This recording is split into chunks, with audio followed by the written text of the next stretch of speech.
Oui, Monsieur le Président, chers collègues, j'ai lu attentivement vos propositions budgétaires pour 2023 en matière d'environnement et je dois dire que je n'ai pas été surpris par vos orientations qui s'inscrivent dans une forme de continuité. Comme à l'accoutumée, vous martelez votre détermination à devenir une région bas carbone et à énergie positive à l'horizon 2050, en poursuivant l'échec entretenu politique que scientifique, n'apporte que de mauvais remèdes. Vous avez la prétention de vouloir être acteur de la transition énergétique, mais vous oubliez qu'elle a déjà eu lieu, grâce au général de Gaulle, dont vous devriez vous inspirer lorsqu'il s'agit d'avoir une vision politique éclaircie, notamment en matière de stratégie énergétique. Je sais que vous prononcez rarement le mot nucléaire hors période électorale, peut-être pour donner des gages à un électorat verdissant qui vous a par ailleurs métamorphosé. Toujours est-il qu'avoir investi massivement dans le nucléaire nous a permis d'avoir une certaine indépendance, une électricité peu chère, propre et décarbonée, et personne ne peut aujourd'hui le contester. Alors pourquoi embourber notre collectivité dans des choix qui nous mènent droit au mur? Pourquoi définir des objectifs en phase avec le pacte vert européen lorsqu'on sait que ce dernier est un calque de la politique allemande, qui est un véritable fiasco en matière de transition écologique?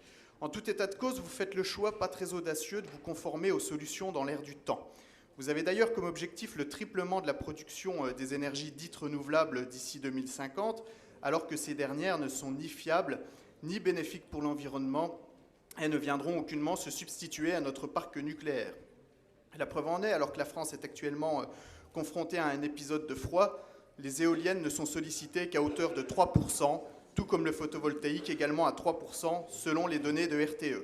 Vous ne tirez donc pas les leçons de l'échec allemand qui, en sortant du nucléaire et en misant tout sur l'éolien et le photovoltaïque, est devenu l'un des pays les plus pollueurs au monde, en ayant aujourd'hui recours massivement aux centrales à charbon à hauteur de 37% du mix allemand.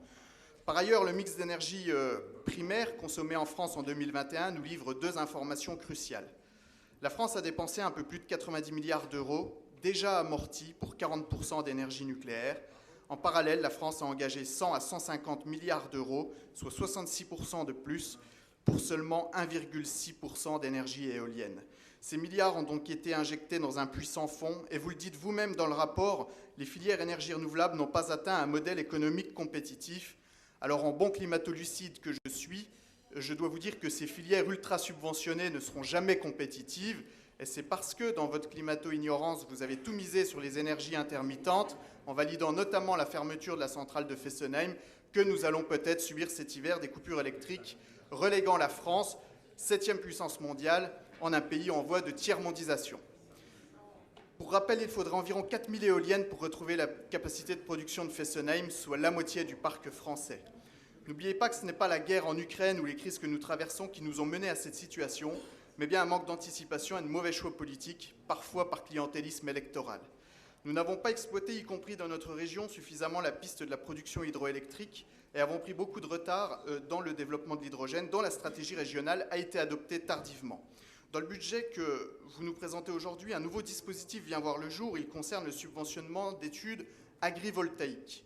Là encore, je vous mets en garde, parce que comme pour l'éolien, ces installations auront des impacts néfastes sur nos panoramas et la richesse de nos paysages, mais aussi sur la biodiversité, et des scientifiques alertent déjà sur des impacts possibles sur la faune et la flore.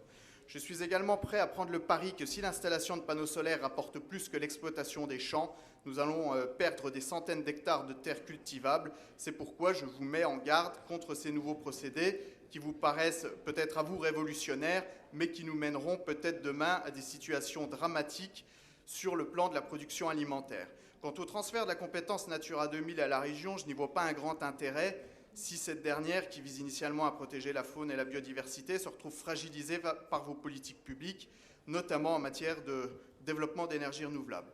En Charente-Maritime, des projets éoliens se développent en zone Natura 2000. Cela n'est pas acceptable et j'ose espérer que dans notre région, ce type d'exception n'aura pas lieu, puisque je vous rappelle que dans les Vosges, un parc éolien de 10 machines, le parc de Bellefeuilly, inauguré par David Valence, a été installé au cœur du parc naturel régional des Ballons des Vosges, en pleine forêt montagneuse, en contradiction totale avec la charte du PNR, qui vise à protéger le patrimoine naturel et la biodiversité. Il est absolument inadmissible de passer outre les protections de nos espaces naturels.